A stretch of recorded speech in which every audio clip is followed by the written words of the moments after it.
What's going on, guys? Welcome back to the podcast. Today we have, my name's Justin, Ricky, and Ricky on the pod. We're going to be talking about some random trending topics that are going on in the world today. And the first one that came up that we were talking about at lunch was Circle K. So I'll read this right off here. Circle K gas station chain Circle K signed a deal to begin selling marijuana at its licensed Florida locations in 2023. Jeez. Every Circle K in Florida could be selling marijuana. That's crazy. I mean, I feel like that's where we're kind of headed in society, no?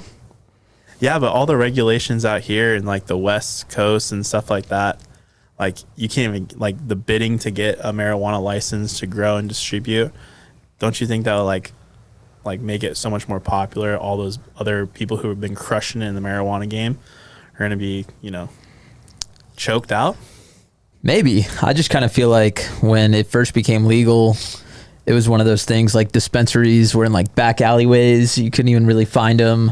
And recently now, like in New York, it's, on Main Street on the corner, or in California, even around here, they're all over the place. So I feel like the next step's kind of, bringing it into places like gas stations. I guess if you could buy vapes. Yeah, Walmart's, I don't know. If you could buy vapes I don't know and much cigarettes. about marijuana, but I just feel like if the idea is to make it a norm, right, then it's kind of just be like alcohol, where, yeah, you could just get it at convenience stores. And get it on every corner, essentially, once it's so accessible, Once it's so what? Accessible. Screw you.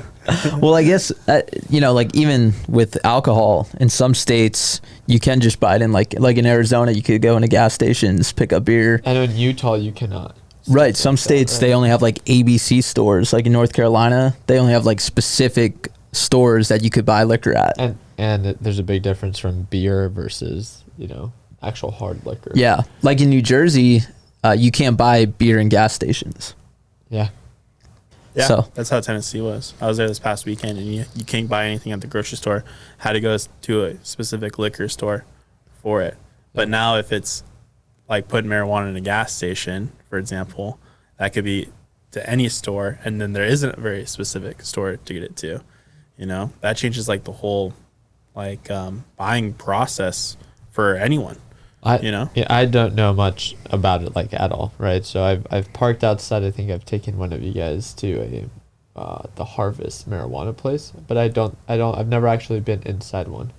To me, it's a strange thing, but based off of what I've heard of when it used to be illegal to then now, it's you could get your medical card, and now in the state of Arizona you don't need anything, you just walk in.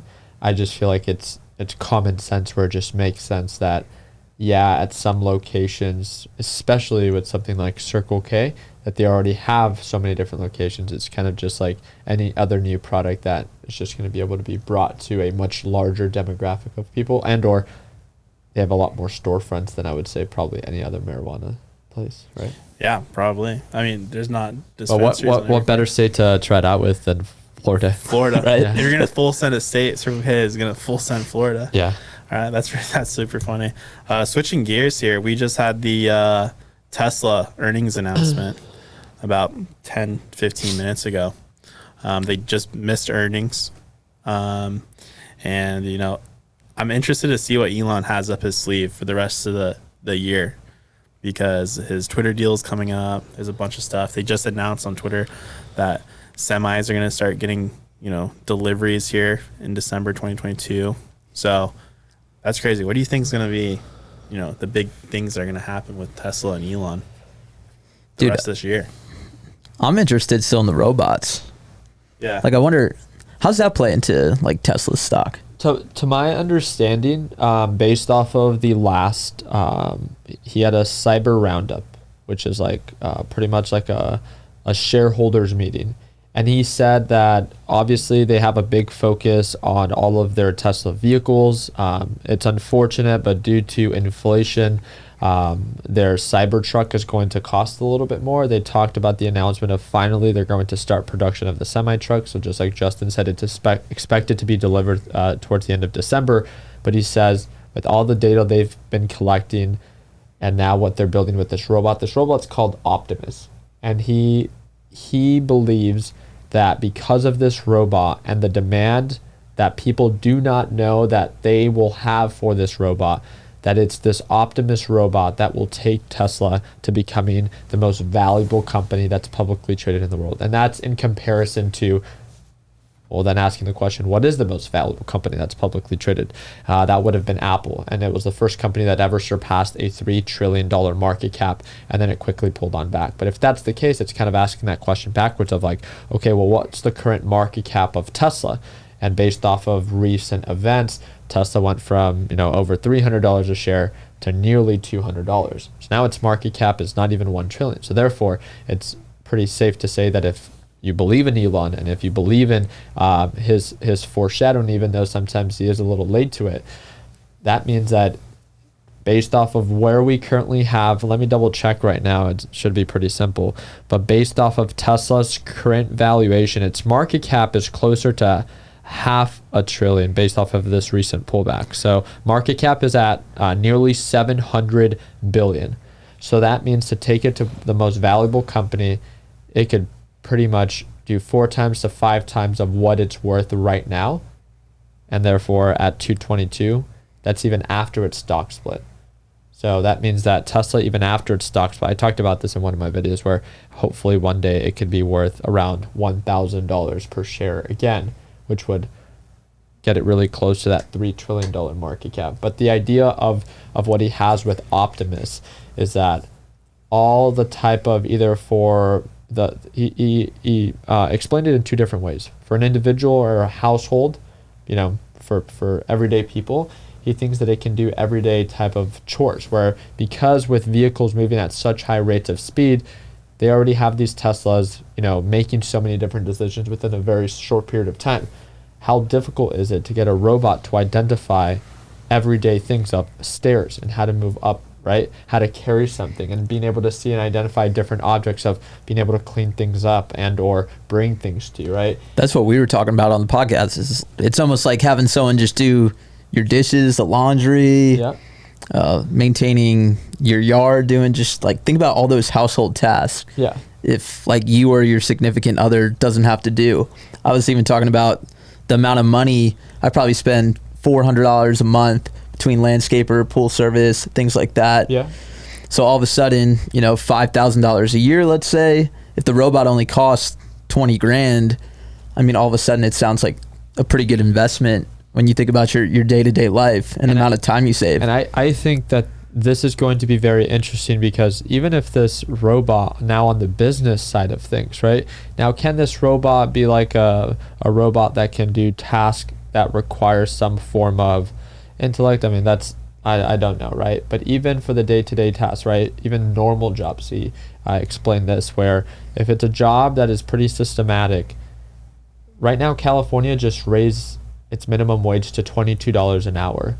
And on average, to be able to keep up with that huge jump, it's not going to be very realistic for a lot of, at least on the retail side of things, to be able to keep up and stay profitable when normally retail margins are anywhere from 10 to 15%. By seeing that huge jump, they're either going to have to raise their prices to be able to keep up with that higher minimum wage, or they can hire Optimus, right? And then that's a solution to a problem we don't have yet. So as they continue to try to bring up that minimum wage, I think that it's going to be very easy or easier to be able to justify a business making the investment into something like Optimus that can potentially tackle some of those, I would say jobs that aren't as extraneous. Yeah, like my dad, he used to run a bunch of Wendy's in New Jersey. And he was telling me like the way minimum wage is going, and they're trying to keep, like, they have a dollar menu over there, right? You want to get 4-piece chicken nuggets, or they still do? Yeah. Like they're slowly raising it. Maybe it's like $1.25, $1.50 for like a 4-piece chicken nuggets, but they still have like a value menu. Yeah. And he was just saying the way minimum wage is going, it's becoming, so difficult. It's not realistic to make profits. If you look at the actual numbers, this was in California after I saw a video about it where this guy was breaking down what the average net profit of a McDonald's is. McDonald's is very common, right? So the average McDonald's costs about $1 million cash to open up. It generates around $3 million a year gross, and its net margins or net profits are around 10%. So that means that currently it makes around $300,000. By seeing this increase of minimum wage, it would bring an additional expense of about $600,000. That means that every McDonald's on average would be losing $600,000 overall from what they were previously doing, which is $300,000 net a year. Like, that's not going to happen, right? You're either going to fire all of the employees and try to automate the process, and or you're going to have to raise prices to be able to keep up and stay profitable, right? And that's just the unfortunate part of things where I'm all for, paying people what it is that they need to feel valued, but there also has to be a middle ground that if the job that you do isn't, very complicated and you can be replaced by a robot, then I feel like at that point, you don't have much leverage. Yeah.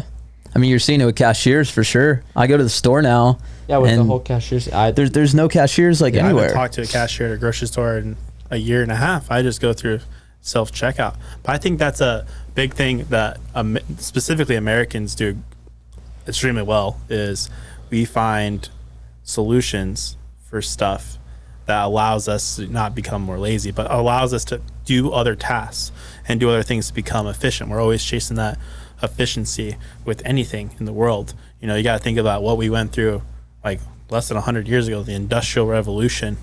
You know what I mean? Think about how we built buildings and cities and like did different things like that.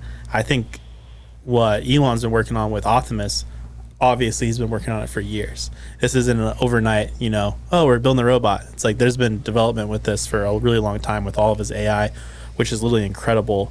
But it's just like how it gets adapted, I'm not too sure how I can like foresee the future, simply because there is going to be a good amount of upfront costs for these robots. I don't think they're going to be 20 grand. I think they're going to be more. To my understanding, they're like 60 to 100,000. But even at that, I mean, what do you pay a maid a year, right? That's kind of what I was saying. When you add up the landscaper cost, the house cleaning. Collectively, it wouldn't make sense to maybe the average person, not yet, but that's also something that you said, where as they begin to get more advanced and they begin to work on the bugs, just like anything over time, and as competition comes out, right, because it's going to instill other companies to do the same thing. It's going to bring prices down. Obviously, it's going to take time, but just think about like Tesla, right? Tesla started at $120,000 or $180,000 vehicle as their Tesla Roadster, and then they worked their way all the way down to $37,000, right? I would believe that Elon's goal is, there's going to be, right now, because it's such new technology, just like anything, it starts very expensive and it's probably going to have a lot of bugs. But when I heard him say that, it's like, if you really kind of think back, at least in the past like 5 years, like what has been a huge milestone, at least that I've been able to see, right? I would say self-driving cars, that's definitely one of them. EV cars, and then the other thing would be this Optimus thing. I think that's pretty insane technology-wise, where he's choosing to be a part of. Even talking about that, and now he has Starlink, and I don't even know what that is. He has Neuralink, he sells cologne that smells like burnt hair. He's like he's number one, he's doing so many things, right? But I think all these big advancements, he's the one leading it really all.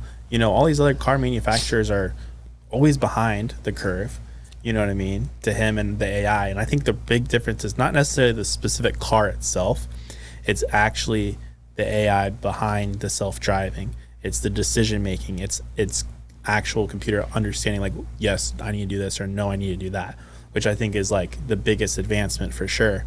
But we talked about this before, because Elon is in a place where he's developing all this amazing stuff, right?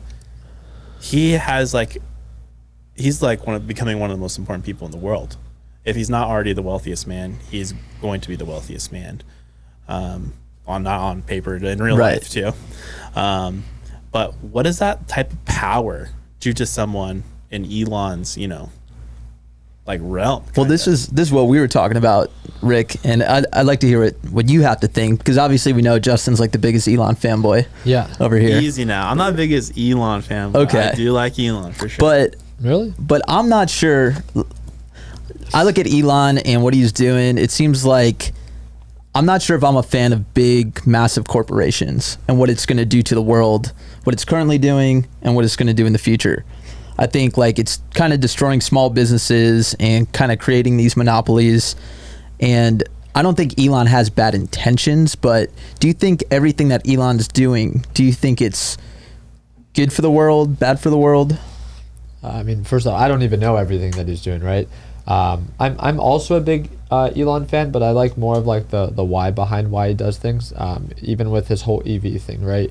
In the very beginning, Justin says is like all these other companies are very behind the curve. I don't see it that way. I see it as Elon to be a visionary. He saw a problem, and his goal was to, from the beginning, that he just wanted the world to transition into renewable energy. And he said that was his focus. Even, I mean, he has all these open patents, right? Because he doesn't want it to be enclosed. At the end of the day, I mean, they're going to steal it anyways, but it's almost kind of bittersweet for all his competition because they can take what he's created, but then also create their own versions of it.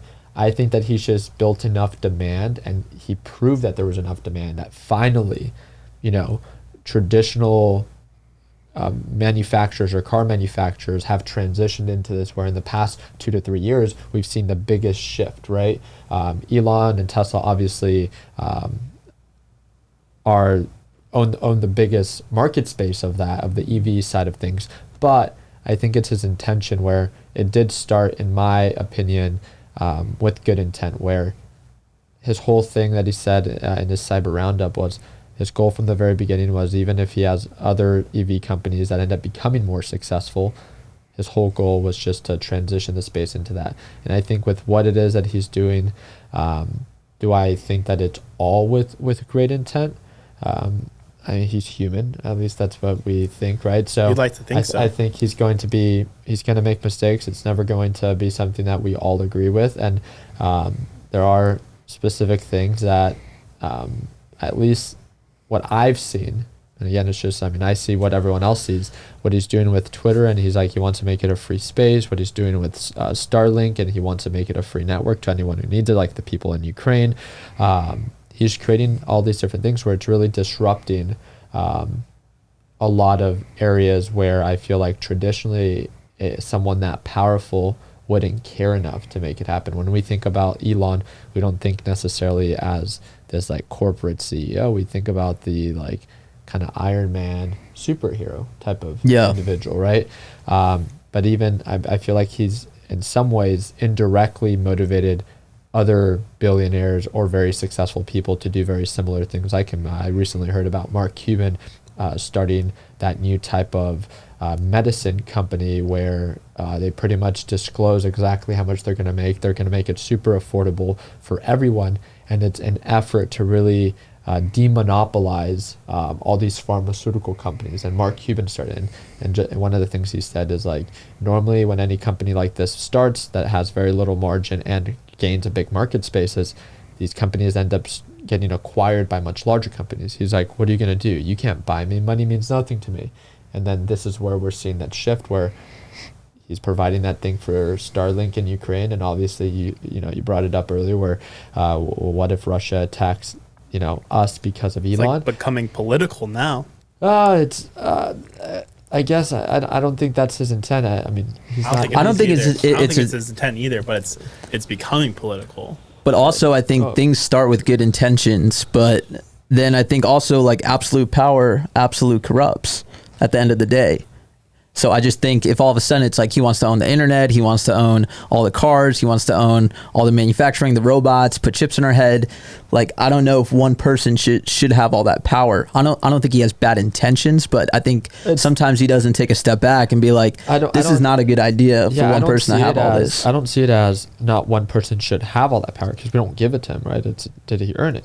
And as he begins to, again, just like an EV space, right now he owns the market space, but it's not always going to be like that. At one point or another, someone's going to disrupt it just a little bit, or get closer to becoming, true competition for Elon. And it will happen for everything. The same thing with SpaceX and Blue Origin, right? That's where Elon and Jeff Bezos butt heads. I think that's the beautiful thing about this, is like, you can try to see it in like, well, this guy has way too much power, way too much money, and sure, but too much of anything. I mean, at that point, it's like, are we more scared of like trying to innovate, or do we run the risk of, yes, with someone and it's just one individual, but it's someone that has proven to us that he hasn't had those bad intentions, and if he does, then I mean, it's not something that I've really seen from his character myself.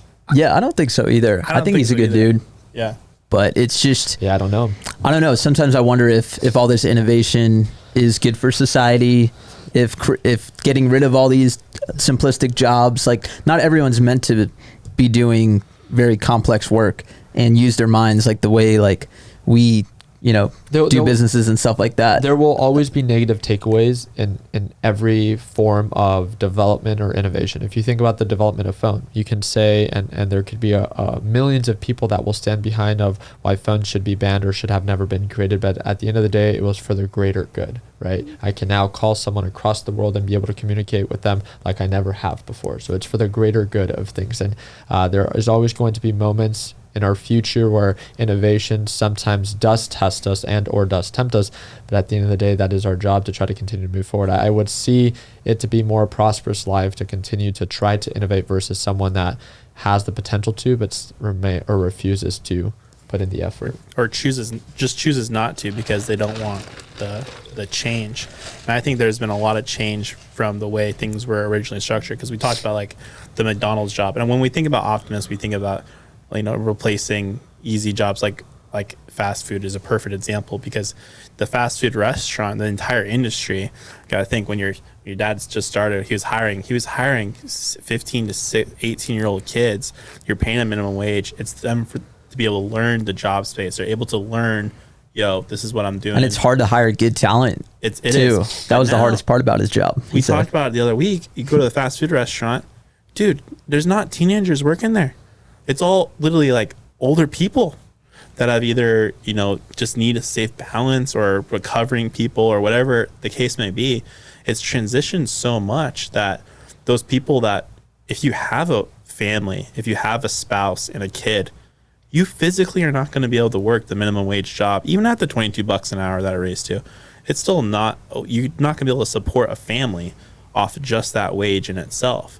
So in a whole other take, I think that could actually benefit us, because it would allow those people to transition to a different workspace where they could potentially earn more money and do different tasks and do different things. I personally think that, I've had many normal jobs where I remember making, I don't know, like $10 or even less an hour when I lived in California. And one of the things that I kind of think about is we're so focused on why minimum wage should be increased, but it's like, in my opinion, I personally do not think that the people I see working at McDonald's are worth $22 an hour. I would never pay them that. They did not earn it. I don't care about being deserved or they can't, live off of it.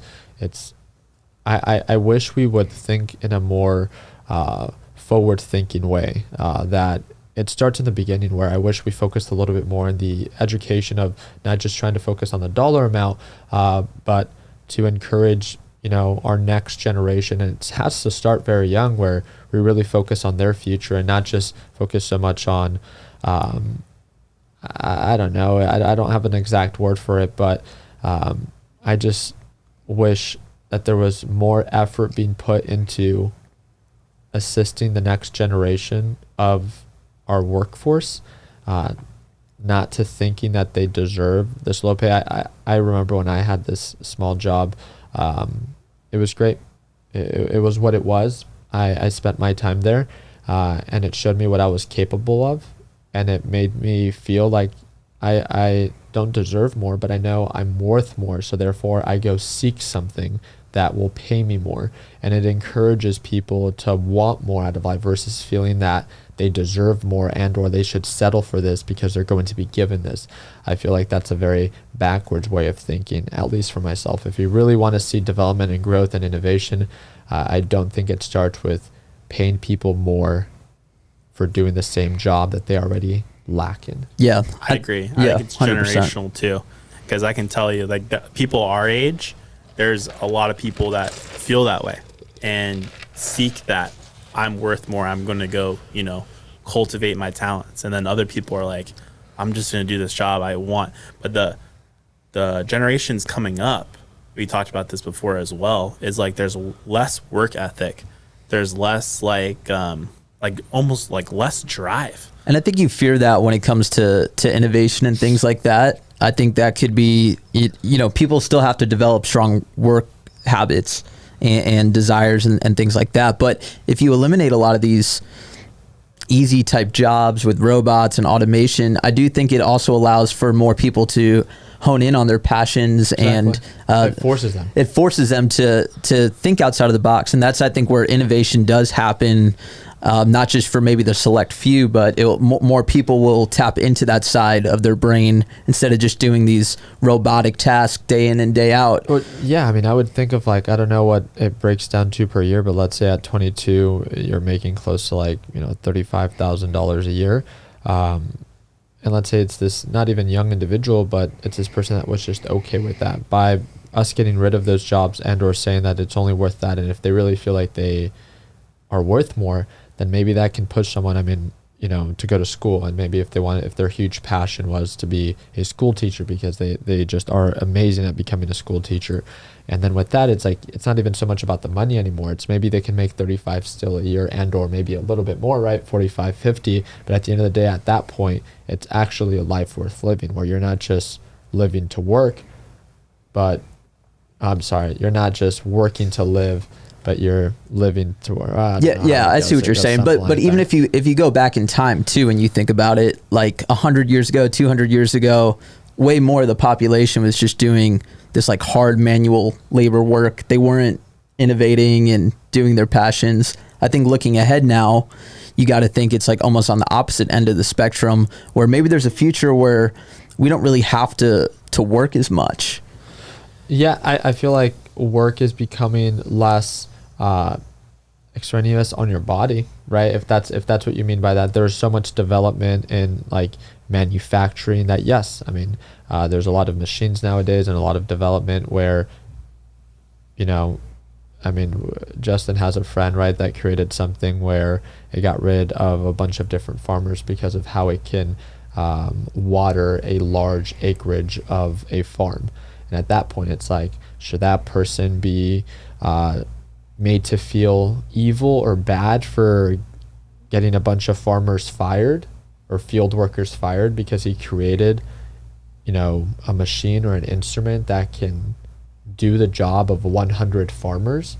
No, it's like, that's the whole point of development and innovation. And yes, it does hurt people for a short period of time, but it's short-term pain for long-term gain. And I think as long as we continue to think that way, it's always going to be best. It's always going to be for the greater good of things. I think like real estate, even in the future, if 3D printing becomes a big thing in real estate and you have robots that could build houses, that should take the cost of a house way down. Yeah. Shouldn't it become, and then you have a robot that could do all your daily chores and stuff. All of a sudden you're eliminating a lot of these kind of daily tasks and way of living should come way down, I would think, with innovation as time goes on. Yeah, I think obviously economies of scale. Everything has its own, scale and change when it actually comes to cost, living value, whatever the case may be for that. But I think about today, like how many people go to engineering school, anything in tech.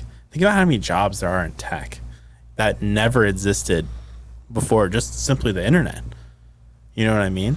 So it's like different like labor, different like education required to do these different tasks. I think for the greater good of the people, it's going to force people to either cultivate their talent or use their mind more instead of just having, a task that's as we should. And I think that as a population, I think that's going to continue to allow us to grow and do different things that, we never thought were possible before. Yeah. I just don't want to end up a robot, dude. You won't. Oh no, Elon's talking about putting chips on our braids. Oh, I see. I was like, what? Never know. What do you guys think about with Elon and him supposedly closing this Twitter deal in the next 2 weeks?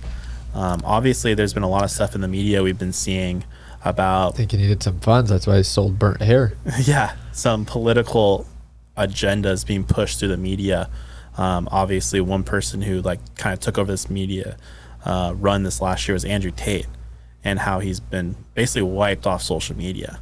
And all these Kanye things too. like Kanye, you know, potentially Donald getting Trump was removed off. Donald of Twitter. Trump, all these people.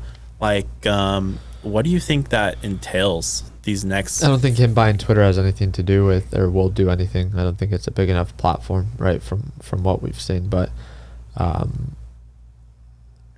don't know, right? His goal and his intent was he just wants to make it a free social space. So I think that just like kind of like TikTok, it came in and really disrupted the space where it brought things back to like, it brought the power back to the users, and the ability to be able to go viral, and where kind of like how social media started. I think that it will bring social media or encourage potentially other social media platforms to incubate that same type of environment where it is a free space and you could have different, you know, opinions and not be banned from sharing it. right? Yeah, I think Andrew Tate especially is showing that you can't really be canceled if you get to a big enough stage. I think with Kanye too, like no one's going to cancel him. So I think these platforms are either going to adjust, which I think they probably will. I think you'll see Tate back on these platforms and they'll have a change in opinion. But I think it's an important time, and first time we're really seeing this kind of unfold where, you know, people, I think the people are speaking where you don't rise to, you know, that level of influence if people don't want to see it on the internet. And I think these platforms have been. I think it's safe to say that Andrew Tate was like, for me, it was entertainment. And yeah, just like 100%. in everything Yeah. that he says, there's always like a small bit of truth, but it's the way that he says it, and maybe like it comes off in a very arrogant way, and people just get rubbed off the wrong way. And a lot of it's to be said that he does it intentfully, right? So I've never seen someone blow up so quickly within a short period of time, and there's a reason for it, right? And it was just during a very specific period of time where feminism is, you know, at an all-time high, and there comes this guy that out of nowhere, no guy would ever dare to talk like that. Yeah, he was pissing a lot of people off, and you know, That's kind of his plan, though. that was his You know plan what I mean? to piss people off. Definitely. It looks like he's still doing well, right? He's at that UFC event, and with Sean O'Malley is what we saw today. And I think you're seeing definitely though. I'm seeing him transition when he's speaking. He came out with Pierce Morgan, and he came out with Valuetainment. Yeah. He talked about, for the first time ever I've ever seen, he says his brother has a daughter. He's like, you think I want to live in a world where my niece doesn't feel valued? He's like, you know, I love women. But in the very beginning, he was very aggressive. And I think that's his thing, where now he's beginning to refine himself a little bit more, but he's still staying true to the idea of where he still thinks men should be dominant, men should provide. And I think it's just just bringing the idea back that being a man, or the traditional idea of a man, is not a bad thing. Just like if you want to be the modern day of a man, Yeah, traditional values aren't necessarily a bad thing. Yeah. Yeah. Another big guy who's talking about it a lot is the Liver King guy. I know he's pretty controversial, but Liver King, he was talking about how like his role with his wife is like he's like men and women, they're intellectually equal, you know. That's not the case, but physically, you know, the man was built a certain way to take on certain tasks and do those different things. And Tate says that a lot too. You know, men are better at and excel at certain things. Women are better and excel at different things. But I think, to your point, I think as you get bigger and your audience grows, I think he's learned you just have to be more careful with your words. You know, if this podcast, if a few hundred people are watching it, we could kind of say whatever the fuck we want because no one's really taking what we're saying. But all of a sudden, if we knew, 10 million people were watching this podcast, we would probably want to be more careful with our wording. There's a more percentage of people that would be offended on that. And I think that's what happens with Elon a lot with his Twitter and stuff. There's a certain percentage of people that don't agree. But circling back to like the freedom of speech essentially on there, one thing that I want to talk about that we saw a lot during COVID was the whole fact checking thing. You would see a post and you would see fact check whatever the heck it was about vaccine information or illness.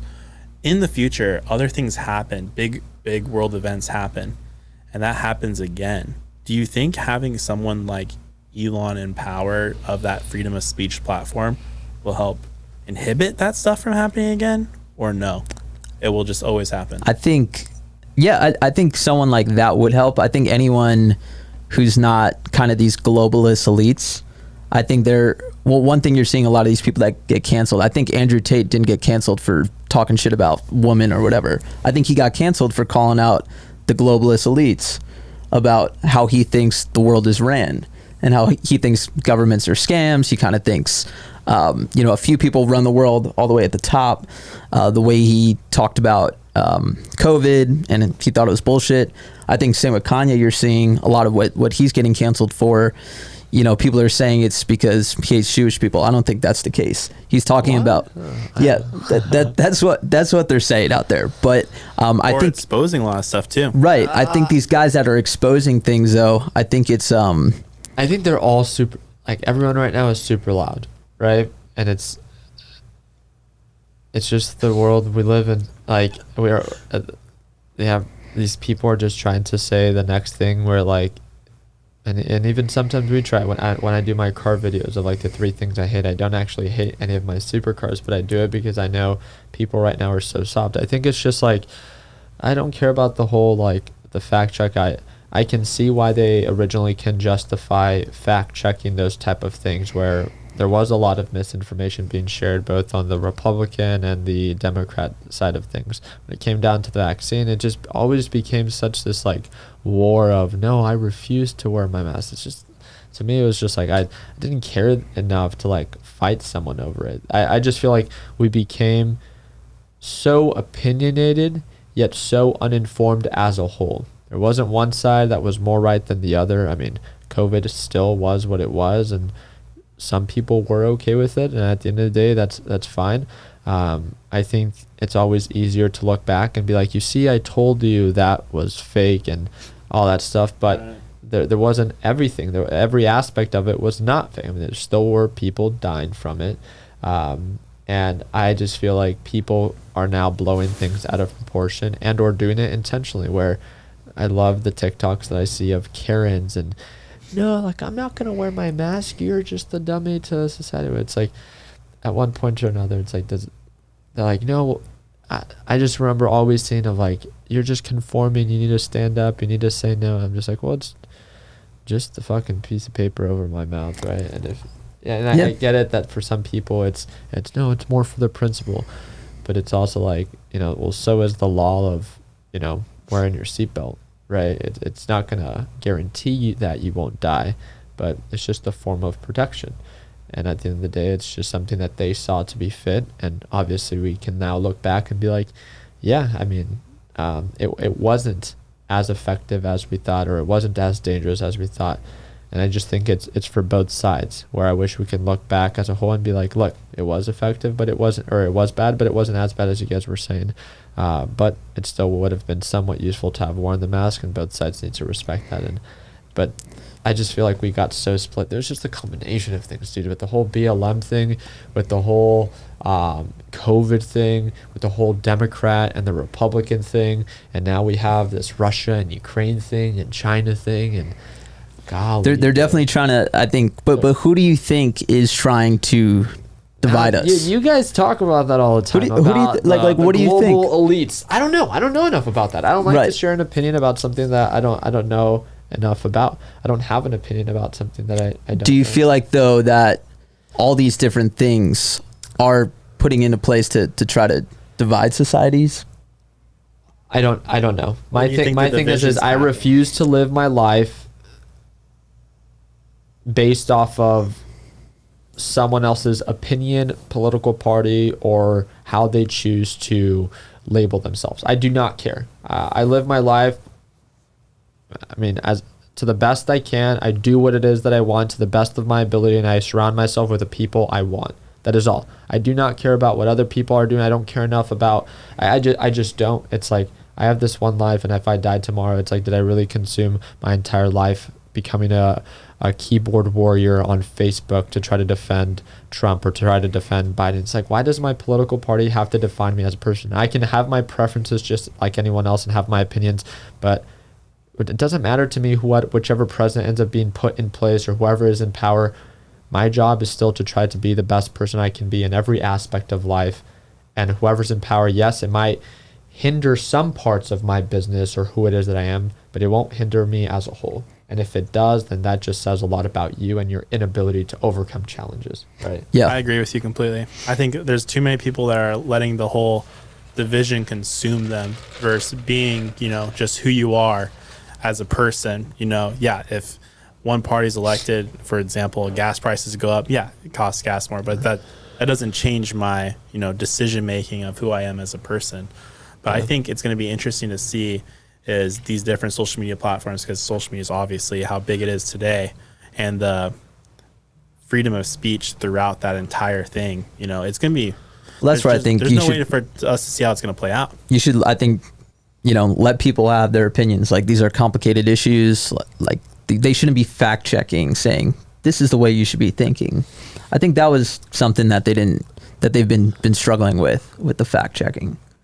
Yeah, and who's in charge of like saying what's right and what's wrong, Right. And just letting it be open. But it's definitely something we'll see here in the next couple of weeks if Elon actually is able to pull through and get this Twitter deal done and closed. But as of now, I say we wrap this up.